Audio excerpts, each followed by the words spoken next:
Hey, hey, hey, happy day. Sharon Horne-Ellstrom here, also known as Pajama Grandma. Day 633 of What You Up To Now, documenting the journey as I transition from the brick and mortar corporate world of business to the online world of business. Again, out of town, still out of town at the cabin, heading home today for a couple of days before I do a big, long stint of travel. And I realized this was kind of a little trial trip, how much stuff I still need to get ready and that I haven't even thought about. There's always so many things that when you travel you need to remember to take with you and do, and I definitely have a couple of things that I forgot. I've already got a notebook sitting over here with I think 6 or 7 things in it that I had already forgotten that I need to take into account. But I'd like to talk a little bit today about scarcity. And I guess my first question is, do you think scarcity and lack are the same type of thing? Do you think that they fall into the same category? And then what things, in your opinion, are scarce? What resources, what things around us? Is it opportunities are scarce? You know, it's a once-in-a-lifetime opportunity.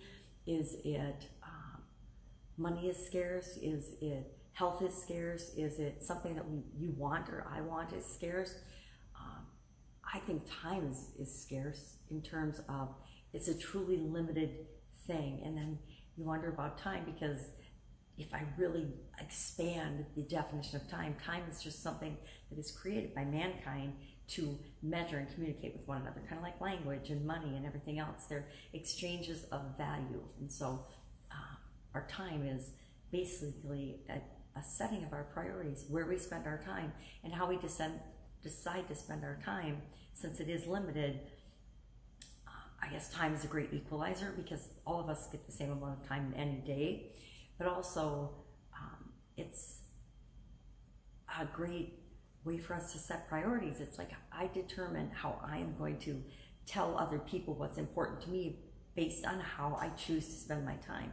Because the truth is, we all get to choose and decide how we're going to spend that time, that limited resource that we have. So curious how other people, how do you decide? How do you set priorities on how you personally are going to spend your time? How do you allocate your time?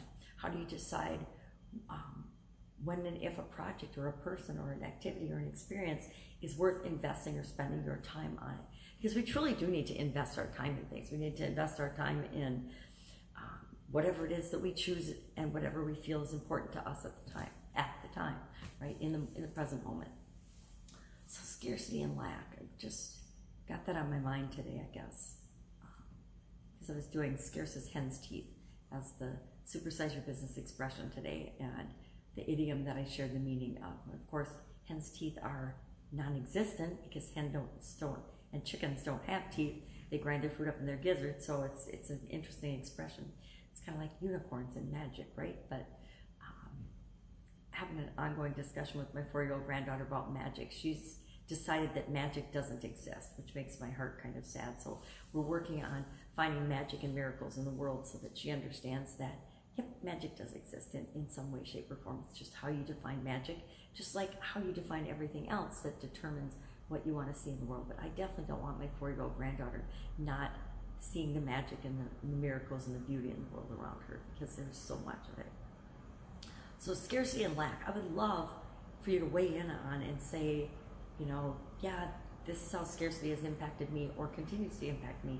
I will tell you right now, I get impacted by scarcity thinking, scarcity mentality all the time. And a lot of it is because there is so much of it around us. So many people are living out of scarcity and lack, and there's not enough, and there's, you know, only this small piece of pie available for all of us, and so we all got to get our little piece of the pie.